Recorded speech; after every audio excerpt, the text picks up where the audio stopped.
توحید کا مطلب ہے کہ اندھ وشواس نہیں ہو سکتا۔ آج کتنے مسلمان ہیں، یہ شعبان کا مہینہ آیا، اس میں ایک تہوار مناتے ہیں، شب برات، باقاعدہ حلوہ بنتا ہے، باقاعدہ 15 شعبان کی راتوں میں لوگ جاگتے ہیں، عبادت کرتے ہیں، رات رات بھر نماز پڑھتے ہیں،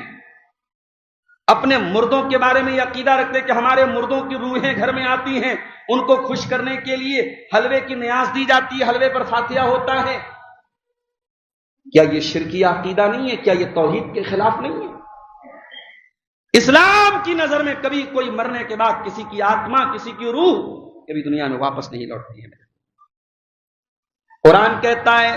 حتی اذا جاء احدهم الموت قال رب ارجعون، جب بندے کے پاس موت آتی ہے بندہ کہتا ہے اے اللہ ایک بار دنیا میں دوبارہ بھیج دے، اے اللہ ایک چانس تو مجھے دوبارہ دے دے، لعلی اعمل صالحا فیما ترکت، اے اللہ میں وعدہ کرتا ہوں اب دنیا میں جا کر کے میں نیک عمل کروں گا۔ اے اللہ بہت پاپ کر لیے، بہت گناہ کر لیے، بہت تجھ کو ناراض کر لیا، اے اللہ ایک چانس اور دے دے دوبارہ دنیا میں جانے، ایک موقع اور دے دے، میں وعدہ کرتا ہوں اب تک جتنی کمی تھی، جتنی کوتاہی تھی سب کو دور کر لوں گا، اے اللہ ایک ٹائم کی نماز نہیں چھوڑوں گا، ایک بھی تیری نافرمانی نہیں کروں گا، لعلی اعمل صالحا فیما ترکت، اے اللہ اب تک جو ہوا سو ہوا، اب وعدہ کرتا ہوں ایک موقع اور دے دے میں نیک عمل کروں گا۔ اللہ فرماتا ہے کلا، اے میرے بندے یہ ہرگز ہونے والا نہیں ہے، انہا کلمۃ هو قائلها، یہ تو بس ایک بات ہے جو تیرے منہ سے نکل رہی ہے، ومن ورائہم برزخ الی یوم یبعثون، اب قیامت تک تو برزخ میں رہے گا، اب قیامت تک تو قبر میں رہے گا، اب تو جس دنیا میں رہے گا اس دنیا کا نام برزخ ہے، اب تیرا دنیا والوں سے کوئی کنیکشن، کوئی تعلق نہیں رہے گا، اب قیامت تک تو برزخ کی زندگی گزارے۔ اسلام کا عقیدہ تو یہ ہے کہ مرنے کے بعد کسی کی روح دنیا میں واپس نہیں لوٹتی، لیکن مسلمان یہ عقیدہ رکھ رہا ہے، اور اس عقیدے کو رکھوانے کے پیچھے ان علماء سو کا اور ان شکم پرور اور پیٹ کے لالچی ملاؤں کا کردار ہے، جنہوں نے اپنے پیٹ کی دکانوں کو چلانے کے لیے اور حلوے اور مانڈے کا انتظام کرنے کے لیے دین کو بدل ڈالا ہے۔ میرے کہاں سے اللہ کی مدد آئے گی، کہاں سے اللہ کی نصرت آئے گی جب اسلام کی دو بنیادی چیزیں ہمارے سماج میں نہیں ہیں، توحید نہیں ہے اور اتباع سنت نہیں ہے، کہیں شرک ہو رہا ہے کہیں بدعت ہو رہی ہے۔ اور یہ مسئلہ یاد رکھو، کچھ سالوں پہلے ہمارے وزیر اعظم، ہمارے پرائم منسٹر صاحب نے 2000 کے معاف کیجیے 1000 کے اور 500 کے جو پرانے نوٹ تھے اعلان کیا کہ صاحب یہ نوٹ اب نہیں چلیں گے۔ پرائم منسٹر کسی ملک کا سب سے بڑے عہدے کا انسان ہوتا ہے، پرائم منسٹر اگر آ کر کے اعلان کر دے کہ صاحب پرانا نوٹ کینسل، اب نیا نوٹ چلے گا، تو اس کے یہ اعلان کرتے ہی پرانا نوٹ جو ہے وہ ردی ہو گیا۔ اب آپ یہ نہیں کہہ سکتے کہ صاحب نیا نوٹ اتنا اچھا نہیں ہے، پرانا تو اور اچھا تھا اور اچھا کاغذ تھا اور اچھی چھپائی تھی، نہیں، اس لیے کہ اس نوٹ کو چلانے والی جو سرکار ہے، اس کو آتھورائز کرنے والی، اس کو جاری کرنے والی جو حکومت ہے، اگر وہ یہ اعلان کرے کہ صاحب یہ پرانا نوٹ بند ہو رہا ہے، نوٹ بندی ہو رہی ہے، تو اب پرانا نوٹ نہیں چلے۔ شریعت بھی میرے بھائیوں اللہ اور اس کے رسول کی کرنسی کا نام ہے۔ شریعت میں جس عمل پر اللہ اور اس کے رسول کی مہر نہ ہو وہ ردی ہے، وہ ردی نوٹ کی طرح ہے۔ آپ کا عمل دیکھنے میں کتنا خوبصورت لگ رہا ہے، دیکھنے میں کتنا اچھا لگ رہا ہے، اللہ کو اس سے کوئی مطلب نہیں۔ آپ کتنی نماز پڑھ کے آئے ہیں اللہ کے یہاں اس سے مطلب نہیں، آپ کیسی نماز پڑھ کے آئے اللہ کے یہاں اس سے مطلب ہے۔ حضرت حذیفہ رضی اللہ تعالیٰ عنہ مسجد میں بیٹھے ہوئے ہیں، ایک آدمی آ کے نماز پڑھتا ہے، جلدی جلدی نماز پڑھتا ہے، رکوع ٹھیک سے نہیں کرتا، سجدہ ٹھیک سے نہیں کرتا، 2 رکعت نماز وہ پڑھتا ہے۔ حضرت حذیفہ رضی اللہ تعالیٰ عنہ اس کو اپنے پاس بلاتے اور پوچھتے ہیں منذ کم صلیتا، کتنے سالوں سے تو نماز پڑھ رہا ہے؟ وہ کہتا ہے میں 40 سالوں سے نماز پڑھ رہا ہوں، 40 سالوں سے میں نماز پڑھ رہا ہوں اور اسی طریقے سے میں نماز پڑھ رہا ہوں۔ حضرت حذیفہ نے فرمایا ما صلیتا، 40 سال سے تو نماز پڑھ رہا ہے مگر تیری ایک ٹائم کی نماز بھی اللہ کے قبول نہیں کی جائے، اس لیے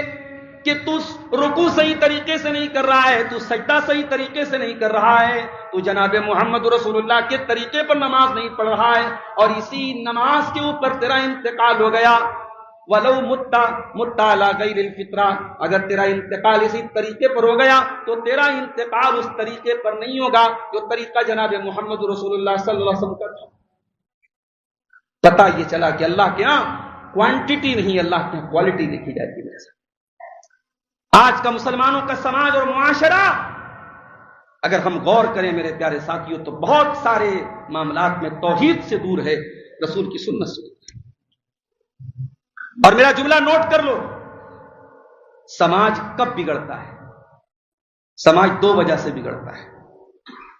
سماج کے بگڑنے کی بہت بڑی وجہ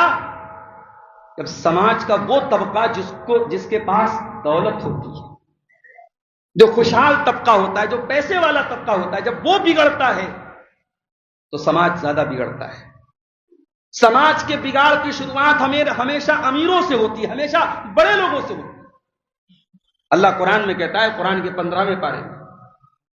وَإِذَا أَرَدْنَا أَن نُهْلِكَ قَرْيَةً أَمَرْنَا مُتْرَفِيهَا فَفَسَقُوا فِيهَا فَحَقَّ عَلَيْهَا الْقَوْلُ فَدَمَّرْنَاهَا فَفَسَقُوا فِيهَا۔ اللہ کہتا ہے جب ہم کسی بستی کو ہلاک کرنے کا ارادہ کرتے ہیں، امرنا مترفیہ، تو ہم اس بستی کے خوشحال لوگوں کو چھوٹ دے دیتے ہیں، فَفَسَقُوا فِيهَا، اور وہ کھل کر کے غلط کام کرتے ہیں۔ جب کسی بستی میں خوشحال لوگ، پیسے والے لوگ، مالدار لوگ، بڑے لوگ جب کھل کر کے غلط کام کرنے لگتے ہیں، فَحَقَّ عَلَيْهَا الْقَوْلُ، اس کے بعد ہمارا عذاب اس بستی کے اوپر آتا ہے، فَحَقَّ عَلَيْهَا الْقَوْلُ وَدَمَّرْنَاهَا تَدْمِيرًا، اور ہم اس بستی کو ہلاک کر دیتے ہیں، تباہ کر دیتے ہیں، برباد کر دیتے ہیں۔ نبیوں کی تاریخ اٹھا کے دیکھو، ہر نبی کی امت میں، ہر نبی کی قوم میں، جو نبی کی قوم میں بڑے لوگ ہوتے تھے، پیسے والے لوگ، سردار لوگ، خوشحال لوگ، اسٹیٹس والے لوگ، وہ بعد میں ایمان لائے، پہلے کمزور لوگ ایمان لائے۔ شعیب علیہ السلام کو دیکھو، شعیب علیہ السلام مدین کی طرف نبی بنا کر کے بھیجے گئے، ان کی قوم شرک کرتی تھی، اور شرک کے ساتھ ساتھ ایک اور بہت بڑی برائی ان کے اندر تھی، وہ ناپ تول میں کمی کیا کرتے تھے۔ جب وہ سامان کسی کو دیا کرتے تھے تو ڈنڈی مارا کرتے تھے، چوری کیا کرتے تھے، سامان کم تول کر کے، کم ناپ کر کے دیا کرتے تھے۔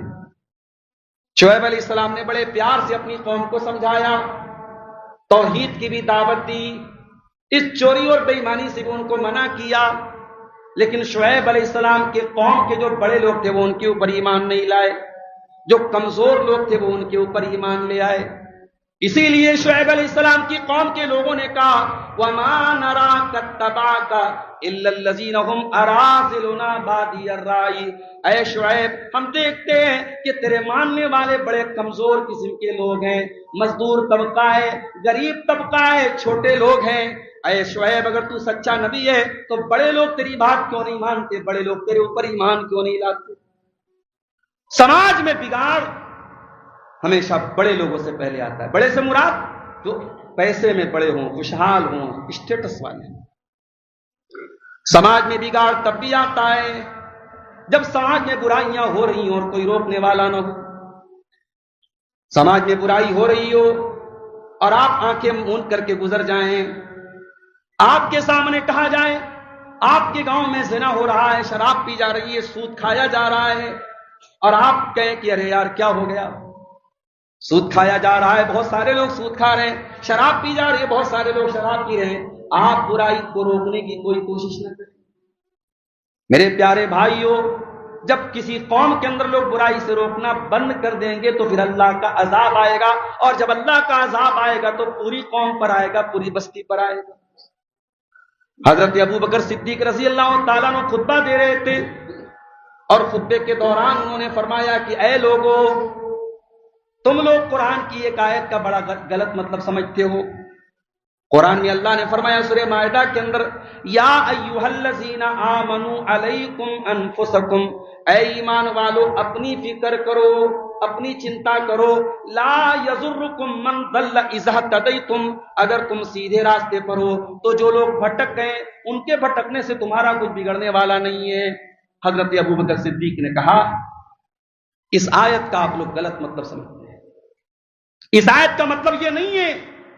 کہ برائی سے روکا نہ جائے، نیکی کا حکم نہ دیا جائے۔